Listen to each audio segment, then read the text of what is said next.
Veteran Democratic power broker Steny Hoyer announces retirement, marking the end of an era in the U.S. House. After more than 4 decades at the center of Democratic leadership in Washington, Rep. Steny Hoyer of Maryland has announced he will not seek re-election, bringing one of the longest and most influential House careers in modern American politics to a close. Hoyer, now 86 years old, confirmed his decision in an interview with The Washington Post, explaining that the choice came after extensive conversations with his family during the holiday season. The Maryland Democrat, who has represented the state's 5th congressional district since 1981, said the decision was guided by realism rather than pressure.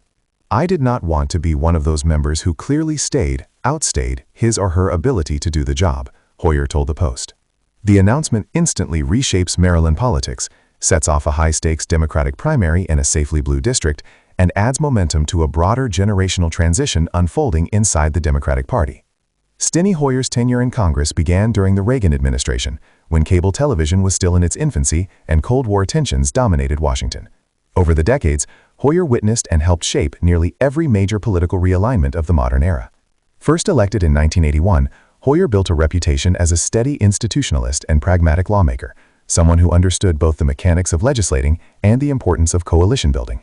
Unlike many of today's more ideologically rigid figures, Hoyer became known for his willingness to work with Republicans when possible, particularly on budgetary and national security issues. That approach earned him respect across party lines, even as partisan divisions in Washington hardened. Much of Hoyer's early influence came through his long service on the Appropriations Committee, one of the most powerful panels in Congress. Appropriations lawmakers control federal spending, and Hoyer used that perch to advocate for defense installations, infrastructure projects, and federal investment benefiting Maryland and the broader Mid-Atlantic region. Over time, Hoyer's command of legislative details and his relationships within the caucus propelled him into Democratic leadership. His ambitions to lead the House Democrats were evident early on, but his path was complicated by the rise of another towering figure, Nancy Pelosi. Hoyer and Pelosi's relationship defined House Democratic leadership for more than 2 decades, at times cooperative, at times competitive. In 2001, Hoyer ran for minority whip, but lost to Pelosi, then a rising star from California. 2 years later, when Pelosi was elected Democratic leader in 2003, Hoyer secured the number 2 position in the caucus, serving as House Majority Leader or Minority Whip depending on which party controlled the chamber. For 19 years, Hoyer functioned as Pelosi's chief deputy, acting as the behind-the-scenes negotiator while Pelosi became the public face of House Democrats. The arrangement endured through Democratic majorities, Republican waves, government shutdowns, and historic legislative battles including the Affordable Care Act and COVID-19 relief packages. Hoyer ultimately stepped down from leadership following the 2022 midterm elections, when Democrats lost the House and younger lawmakers began pressing for a generational shift at the top. Hoyer's retirement does not exist in a vacuum. It comes amid an accelerating wave of departures by senior Democratic lawmakers, many of whom built their careers in a very different political era. The decision also follows months of internal Democratic debate over age, leadership succession, and political optics, debates intensified by former President Joe Biden in the initial attempt to seek a second term before ultimately stepping aside amid concerns about his age and stamina. In recent months, several longtime Democratic lawmakers have announced plans to leave Congress, including Nancy Pelosi, 85, Rep. Gerald Nadler of New York, 78, Rep. Lloyd Goggett of Texas, 79. Together, these departures signal a turning point for a party wrestling with how to balance experience, continuity, and generational renewal. Unlike some retirements driven by scandal, electoral vulnerability, or health emergencies, Hoyer framed his exit as a deliberate and thoughtful choice. By emphasizing that he did not want to outstay his effectiveness, Hoyer touched on a sensitive topic in Washington, the lack of formal retirement norms in Congress. With no term limits and increasing life expectancy, lawmakers often serve well into their 80s, sometimes facing criticism about mental acuity, responsiveness, and physical endurance. Hoyer's remarks suggest he views his retirement not as a defeat, but as a responsible transition. Hoyer's district, which includes parts of southern Maryland, is deeply Democratic, making the upcoming primary the true battleground.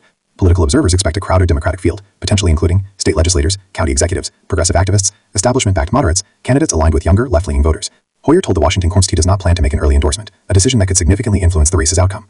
With no clear heir apparent, the contest may become a proxy fight over the future direction of the Democratic Party, establishment pragmatism versus progressive activism. Throughout his career, Hoyer cultivated a reputation as a deal-maker rather than a bomb-thrower. Even as partisan rhetoric intensified, he maintained relationships with Republican leaders and rank-and-file members alike.